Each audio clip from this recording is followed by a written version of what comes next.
Kembali menggelar aksi demo, sopir angkot sebut ada mafia izin trayek di Dinas Perhubungan Kota Ambon. Gerakan Sopir Angkot Merdeka atau Gersam gelar aksi demonstrasi di depan kantor Balai Kota Ambon pada Kamis 6 Februari 2025. Kali ini mereka mendesak pejabat Balai Kota Ambon Domingus Kaya untuk mengevaluasi kinerja Kepala Dinas Perhubungan Kota Ambon Yana Switela atas dugaan mafia izin trayek. Terpantau mereka membawa sejumlah poster bertuliskan kecaman hingga tuntutan mereka. Salah satunya bertuliskan ubur-ubur ikan lele, tangkap mafia izin trayek le. Sulaiman Ibrahim, salah seorang orator, menilai kinerja di Subkota Ambon tidak maksimal.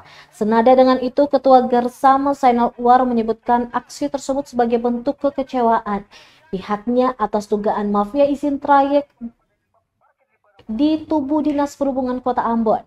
Lebih lanjut dijelaskan masalah tersebut bukan hanya merugikan masyarakat, tapi juga mengurangi pendapatan sejumlah sopir angkot. Ia berharap masalah tersebut segera diatasi untuk mengatasi masalah tersebut.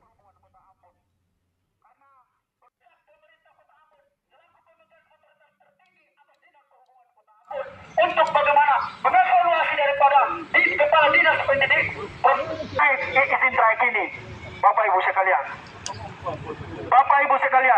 perlu Bapak Ibu ketahui bahwasannya problematika yang kemudian hari ini sangat mengganda daripada Bapak Ibu masyarakat Kota Ambon. Parkir di badan jalan itu yang paling utama, sehingga kemudian hal-hal itulah yang membuat masyarakat resah terhadap hal itu. Tidak ada kebijakan dari pemerintah Kota Ambon untuk bagaimana membuat suatu terminal atau membuat suatu kebijakan yang seyogianya yang kemudian beroperasi di parkir di badan jalan itu, Bapak Ibu sekalian. Maka kehadiran kami di depan Balai Kota Ambon ini untuk bagaimana menyuarakan terkait tertinggi yang kemudian juga bagaimana bisa mengevaluasi daripada Kepala Dinas Perhubungan Kota Ambon.